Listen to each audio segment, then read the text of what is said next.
Oh my God, can that tree be any prettier? Look at those leaves. And look at all the leaves everywhere. This is what I love about fall and having seasons. It's like magic. It's magic, y'all.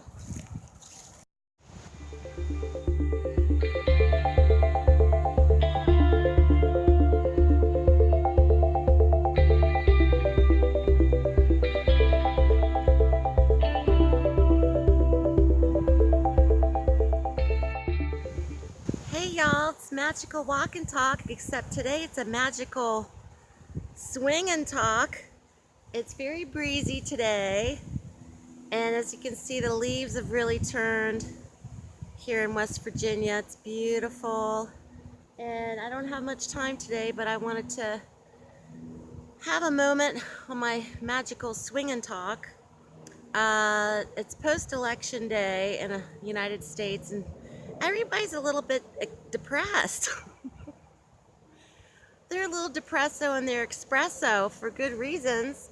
So a lot of people are not very happy with the outcome, and it's a bit disheartening to say the least. So anyway, so the mood is a little blech today, but I wanted to make a little magical swing and talk, and felt the need to, I would do a magical walk and talk, but it's a bit breezy, and I'm afraid the wind would just blow the camera right out of my hand. So I hope everybody's doing well and that you enjoyed your November tarot forecasts. And I'd like to most likely bring back the weekly forecast if I can, as well as possibly doing a daily tarot draw as well. So I'm really thinking about that. If you haven't checked out my Instagram, please do so. It's lunafaetarot on Instagram, as well as my Facebook page. You can check out the links below in the description box. So October was a crazy month. I'm glad it's over. November has been a bit more mild, to say the least, which is good.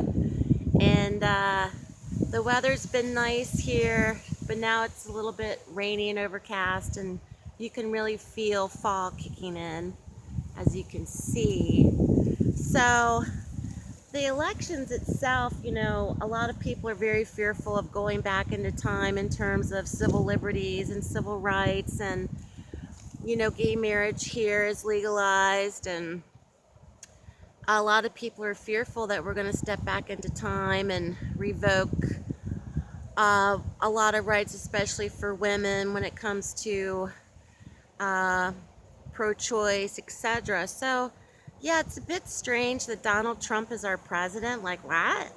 But I just don't know. I really, you know, I'm trying to wrap my head around it, and it's hard for me to do. So yeah, so I'm getting some fresh air after that. I couldn't sleep last night, and then you know, I have a daughter, so I got to explain that to her.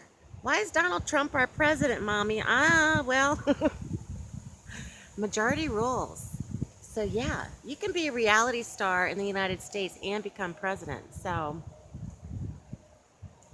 but anyhow, so here we are, and I have had a good month for readings, and I did my free Halloween reading giveaway. So for everyone who did put in for that, I'll have another one come Christmas time for free Christmas reading giveaway as well. So thank you to all those that emailed me to want to try to win the reading.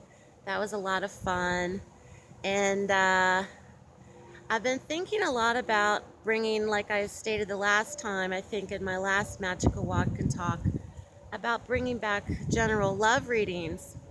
And the thing that's disheartening for me as a reader, to do them publicly is a challenge because, like I stated in the last video, many people who are hurting, who are vulnerable, who have paranoid suspicions anyway, will oftentimes visit channels to have those paranoid suspicions confirmed, and it kind of is misleading. And doing a private reading with somebody about their love life is different. Doing public readings, I just feel, can run the gamut for so many people, whether you're single or attached, and it can be dangerous territory, especially in terms of kind of manipulation of people's feelings. So, and I'm not hating on the ones that do love readings. I did do love readings publicly for a long time. I do them privately.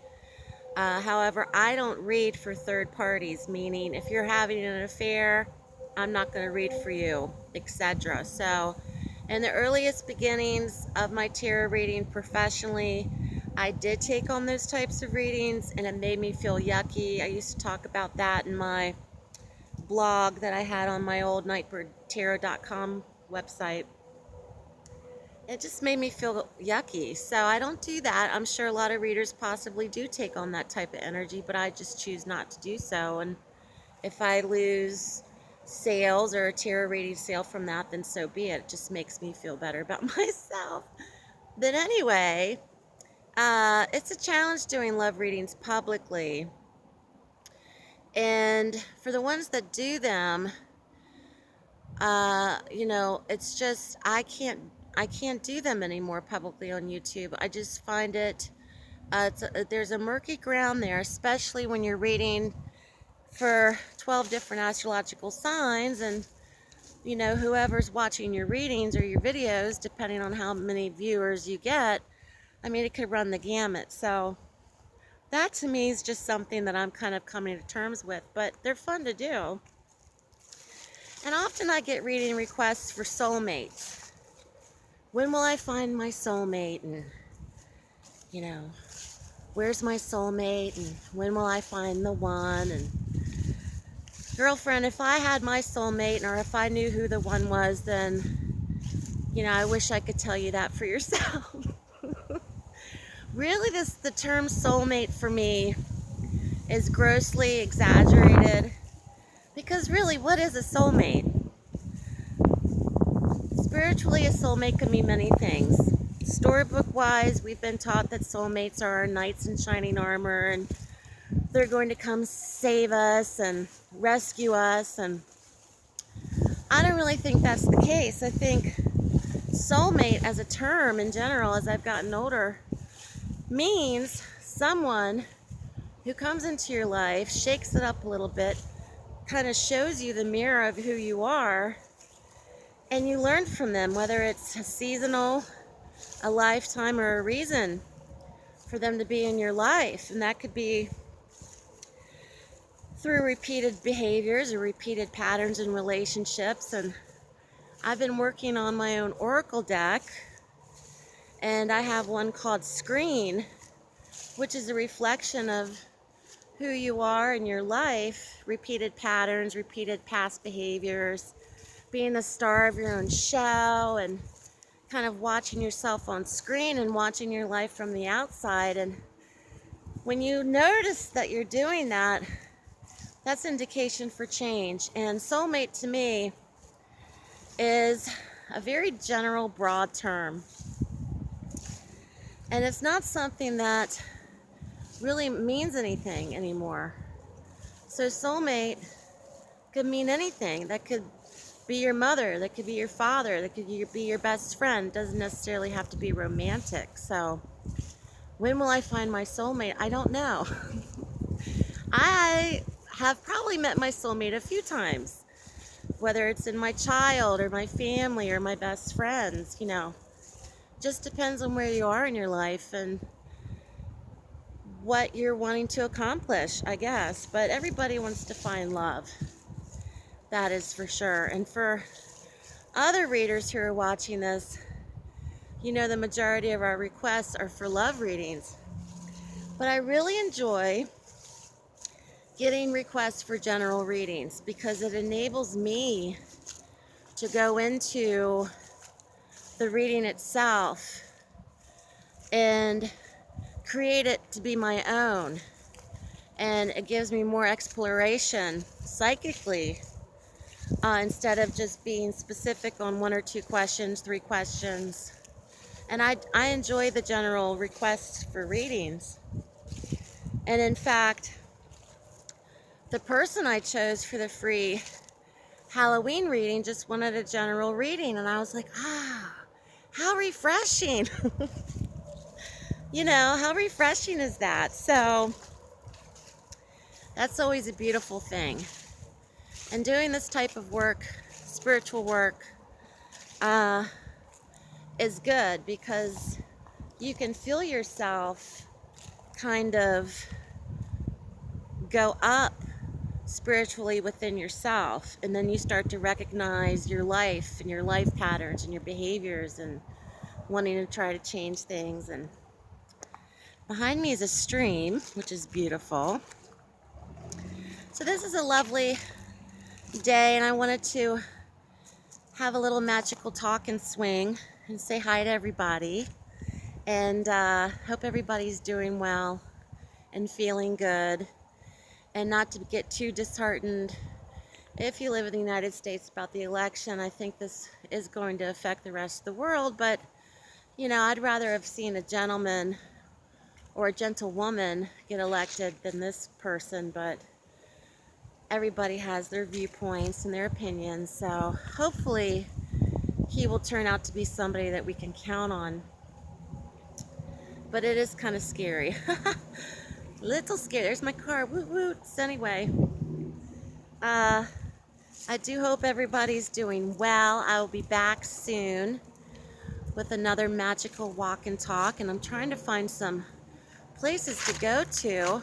And I've gotten addicted to channels on YouTube of people doing urban exploring. I never heard that term before. I'm like, urban exploring, that is so cool, you know.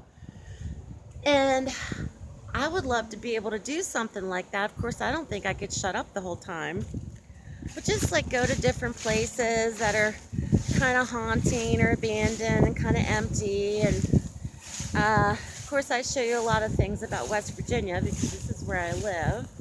I don't have the expenses or the money to be able to travel to cool places to do urban exploring, but I love those channels of urban exploring on YouTube. It's really fascinating. So anywho, guys, thank you so much for watching my channel and for supporting me and watching my magical walk and talks.